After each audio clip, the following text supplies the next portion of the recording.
Dutch voters have cast Geert Wilders, the anti-establishment Eurosceptic candidate, back into the wilderness, if I can coin a phrase. Does this mean the voter rebellion that delivered Brexit and Trump has passed its high tide mark? Upcoming elections in France and Germany will help to provide an answer. In the meantime, what legacy will the populist tide bequeath to the global economy in the months and years ahead? To discuss these issues in more depth, I'm joined this month by Cailin Birch from our global forecasting team.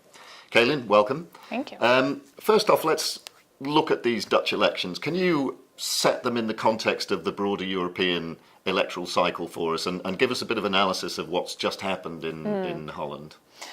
Well, with what we're looking at, about 95% of the votes counted so far, it looks like we've delivered a strong election victory to the existing Prime Minister and his party, the VVD. And what that signals, I think, is kind of a stronger, perhaps an expected commitment to the EU and remaining within kind of a strong, vibrant EU body. I think it's important to note when we see elections, as you mentioned, coming up soon in France, in Germany, in 2018, potentially in Italy, that it's here that the Brexit parallels start to fall flat. I think to see a party like the VVD that had been campaigning on this kind of platform of stability and continued engagement with Europe, we saw in the polls leading up to the election that Geert Wilders' party was doing quite well, polling strongly, had seen kind of this boost from the populist wave that we've seen emerge in Europe over the past couple of years. And that initial strength in the polls didn't actually carry through to election day, which is notable, I think, to mention. There's some question over the impact that the recent diplomatic dispute with Turkey had on the actual impact of the polls, with the Turkish foreign minister not being permitted to land in the Netherlands to campaign on the Turkish referendum in the days before. And there's some possibility that the prime minister's kind of firm handling of the situation, not permitting the foreign minister to land, and kind of being seen as taking the situation in hand and not being pressured by a foreign power, could have potentially lent some more support to his party from kind of elements of the populist voter base. But ultimately, it's our view that that particular incident didn't have kind of a very strong impact on swaying the election one way or the other, which means to us is that the major factor in supporting Mr. Rutte's re-election, in a sense, is this commitment to Europe. In France and Germany, we're now looking at elections in countries that are at the very heart of the European project. And I think what we can expect to see is, while this populist wave is going to remain a very important factor in domestic politics, that populations in these countries are going to be unwilling to take the dramatic step away from the EU with all of the political and economic volatility that would entail. That's particularly true in France with Marine Le Pen and the Front National, with their discussion of potentially moving away from use of the euro, not even a less vibrant European integration, but to move away from the common currency potentially would have a significant negative economic impact, and simply in terms of the value of people's savings and whatnot. And I think there's going to be a greater hesitancy in those countries to abandon that project. I think another important thing to note with the Netherlands is that this populist wave is going to remain a significant factor. That's not going to leave national discourse at any point in the near to medium, potentially long term. And I think one of the ways we can see that happening now is that Mr. Rutte's party lost some of their seats compared to the previous election. They lost 8 seats. So they're now kind of a slightly more fragile position. We saw three of the more left-wing parties actually gain between 4, 6, 7, and 8 seats, according to the original or the initial vote counts that we have now. And part of that increase of these left-wing parties could have been, it's our analysis, that it's related to the adoption of a little bit more populist strategies within their party platforms. For example, simple measures like encouraging the use of national anthems in schools and different measures that play well with populist voters, but are now part of what was otherwise a left-wing party base. So I think we will see, if not mainstream, very established parties starting to take on a bit more of that populist coloring to their rhetoric, and that's not something we're going to see change anytime soon. Okay, thank you very much. I mean, that's a really interesting point, because we think of this as a binary thing: either the populists win or they don't win. But of course, what really happens is that the whole political debate moves in the direction of the anti-establishment position in order to contain it and to isolate it. Okay, well, let's move on. One of the things that this sort of populist tide has bequeathed us is Donald Trump, President Trump in the United States, alongside some very, very imaginative campaigning on his behalf, I think. A number of pledges that he's made and that he's now in the early days of his presidency very keen to be seen to be delivering. One of those was for a really sharp increase in the growth rate. The number he was quoting, as I remember, was about 4%. Are we going to see a Trump boom? What's the likelihood that he can deliver on that particular pledge? Delivering growth over 4% in the United States, even at over 3%, is going to be something that we don't expect to see at any point in the near term, medium term, even long term, really. No, our forecast is for growth of 2.3% in the U.S. in the coming year, and then that's going to average then about 2% kind of further out. And there are a number of reasons for that. First of all, being that President Trump has made a number of very, as you mentioned, ambitious campaign promises to boost spending on infrastructure, to reduce corporate taxes in order to kind of stimulate greater froth within the private sector, kind of driving growth on their own with an excess of funds available. And we don't think any of those very clear campaign pledges are going to be easy to implement. And so I think the primary factor at the outset is that the Trump administration is going to struggle to implement a lot of these things that they have promised to do. In the budget, the initial budget that was proposed just in the last little while, we do see a reflection of all of these campaign pledges, or like what's becoming now a clear policy platform of the Trump administration. So significantly higher spending on the military, cuts to foreign aid to the State Department and other elements of external engagement, planned decreases for corporate taxes and elements like this. We haven't seen the uptick in infrastructure spending we initially expected to see based on the rhetoric of the campaign in the early administration. So while they're sticking to the principles that they've laid out thus far, the main issue is that the Republican establishment, which is going to maintain, we think, their majority in the House and in the Senate, is that fiscal hawks are going to push back against this major increase in spending while reining in tax revenue at the same time, and this is going to be unpalatable to a lot of fiscal conservatives. So first of all, the principles laid out are not going to be implemented to the same degree that we expect. But second of all, even if growth were to start to pick up significantly, we would expect inflation to increase apace, and that the U.S. Federal Reserve would then raise interest rates, and that would offset some of the kind of boom, particularly if it's meant to be coming from greater investment from the private sector through borrowing, and as interest rates start to rise, that would have a dampening effect of any boom that we might expect to see. Okay.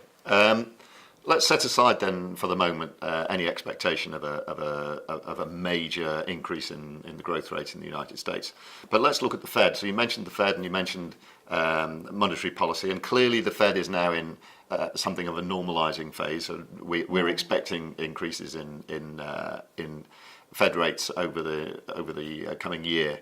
Could you just take us through that to what our expectation is of Fed policy and monetary policy in the States? Give us a sense of the inflationary picture in the United States, but also how's monetary policy generally looking around the world? Are other countries closer to this normalization phase? So in the U.S., the interest rate rise that we saw just in the last day after the Fed's March meeting by 25 basis points, which now takes the target range to 0.75 to 1%, was very much expected. We kind of, in the last couple of weeks to months, we've already seen Janet Yellen, the Fed chair, start to kind of really lay in the rhetoric that we expected a rate rise. And that is based on strong economic fundamentals that we've seen in the U.S. already in the last year. We've seen very strong jobs growth in the U.S., averaging about 209,000 jobs per month in the first 3 months of 2017, which is the strongest level we've seen in quite some time. And that brings the overall unemployment rate down to 4.7% in the U.S., which is approaching full employment. So the U.S. economy is moving along at a fairly rapid pace in that sense. The impact that's having is then to, as we reach full employment, employees are then able to push for wage increases. That's putting upward pressure on the salary bill, and then feeding into consumer spending. The Fed tends to look at a consumer spending index as the greatest or most accurate indicator of what actual inflation is doing in the U.S. And that moved up to 1.9% in the beginning of this year, which is very close to the Fed's target rate of 2%. So as we're seeing inflation increasing on the basis of strong consumer spending, it's looking that picture is going to continue. And again, it's based on a vibrant economic fundamentals that are going to support future rate rises. So we're expecting to see another 2 rate rises in 2017 and another 2 in 2018. That'll bring up, including the March increase, will raise the U.S. Band by a total of 125 basis points, or 1.25%. Okay. So we're expecting to see that steady increase as the U.S. economy continues to perform. Now, although we're seeing stronger growth, most particularly in Europe, stronger, I would say, compared to recent years as Europe starts to emerge from the kind of aftermath of the economic crisis. We still don't expect to see any monetary tightening in Europe as the ECB continues to try to stimulate growth. We expect growth in the Eurozone to drop to about 1.5% in the next 2 years compared to 1.7%. So that's still relatively robust compared to the average over the last 5 years, but it's not going to be enough really to support rising interest rates in Europe for the time being, and including in much of the rest of the world. So what we're going to see is this widening of the interest rate differential between the US and particularly in Europe. Now, that could have a few different impacts, but in terms of its impact on exchange rates, we think markets had already priced in that interest rate differential. So we've already heard fairly kind of supportive rhetoric from the Fed in the last year or so that we're heading towards a situation of normalization where we could see rising rates. That's already been priced into the dollar's strength a little bit. We continue to expect the dollar to remain strong in 2017 and 2018. And in fact, because some of that strength is based on an previous expectation of rising interest rates, means that the US dollar is perhaps even vulnerable to a slowdown in growth if US economic growth doesn't perform to the level, if we don't see this boom that President Trump is promising, or if it just kind of underperforms a little bit, that could even undermine the value of the dollar because this interest rate rise is already very much part of the picture we're seeing. In terms of capital flows, we could expect to see an increase in capital flows to the U.S. as that then feeds into bond yields from the U.S. government. But at the same time, the emerging world, that could be a little bit to the detriment of capital flows flowing into emerging economies. But we have to bear that in mind, that we're looking at a rise in commodity prices that will benefit the emerging market, major emerging markets in particular. And already kind of a turnaround in investor sentiment towards emerging markets, because while we have to remember that over 2% growth in the US and in the mid 1 to high 1% in Europe is strong compared to recent years, it's still quite low. And that search by investors for higher yields is very, very much expected to continue. So we're not expecting a massive outflow of capital from emerging markets in the sense that we saw in 2013, for example. Emerging markets are still going to continue to perform fairly strongly. Okay, great. Thank you very much. You mentioned commodities, and one of the impacts on inflation around the world has been volatility, particularly in the oil market, where we've seen, first of all, a price war between the shale producers in the US and the major producers elsewhere, and now at least OPEC has come to an agreement on output limits, and we've seen quite a lot of movement in the oil price. Where do you see the oil price heading over the next couple of years, and then maybe broaden out and give us a quick thumbnail sketch of the other major commodities? That's a very good question. 2 minutes. Oil prices are at a significant turning point at the moment. The OPEC deal that was agreed in November 2016 and came into effect at the end of 2016 has really reversed kind of a lot of existing assumptions about the oil market. OPEC producers have agreed to cut their production by about 1.2 million barrels per day.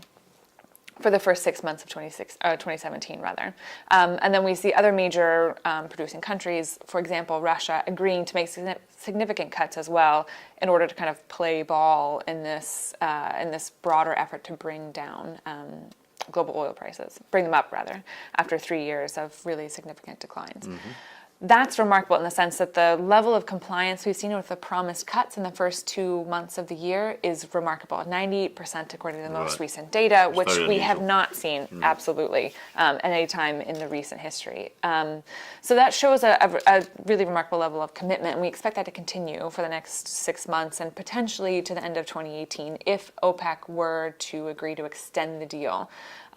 Because the thing is, at the end of the year, in 2016, prices rose of Brent, dated Brent blend, to about $55 a barrel, and we saw them trade very tightly within $55 to $57 a barrel in the first 2 months of the year, based on expectations of higher prices because we saw countries actually making the cuts that they said they would make. However, they stayed very much within that tight band, and they didn't rise any further than $57 a barrel for the most part. And I think the most important thing to bear in mind for this year when we're looking at oil prices is the rise in output from U.S. shale producers. Already in the middle of 2016, we saw shale producers starting to increase their investment in the U.S. We saw rigs coming back online that have been offline for up to a couple of years. And with that, we expect U.S. production to rise significantly towards the end of 2017. That's going to bring a whole new slew of production onto the market.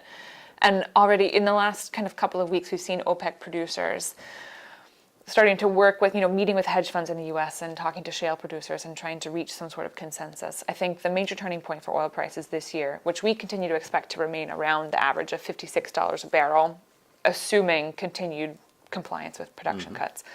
The major factor to consider is the balance between OPEC producers agreeing to cut production and take a domestic hit fiscally, even politically, with countries like Saudi Arabia seen as selling off their assets at a time of fiscal difficulty, and rising production from U.S. shale producers. If OPEC producers and their allies, in this sense, like Russia, see themselves as making the effort to bring up oil prices while U.S. shale producers take advantage of that by increasing production and making a higher return from a small boost in prices, then we can probably expect to see the OPEC deal start to unravel around the middle of the year. And all of those factors considered, we would see oil dip below that level of $56 a barrel, which is at the moment so valuable to countries like Saudi Arabia, who are Saudis preparing to sell off up to a 5% stake in Saudi Aramco next year. It's in their interest to make sure that oil prices stay high and that company is valued at a high level. So I think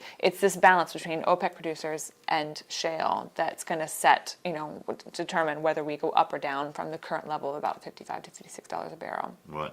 Okay. I think it's one of the fascinating conflicts that we're going to be watching unfold over the next year or so. The response of shale producers in the US to price movements that are engineered in part, at least, by the cartelization of other major producers.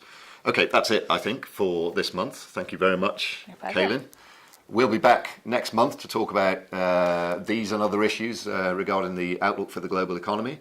Please do join us then. In the meantime, thank you for joining us.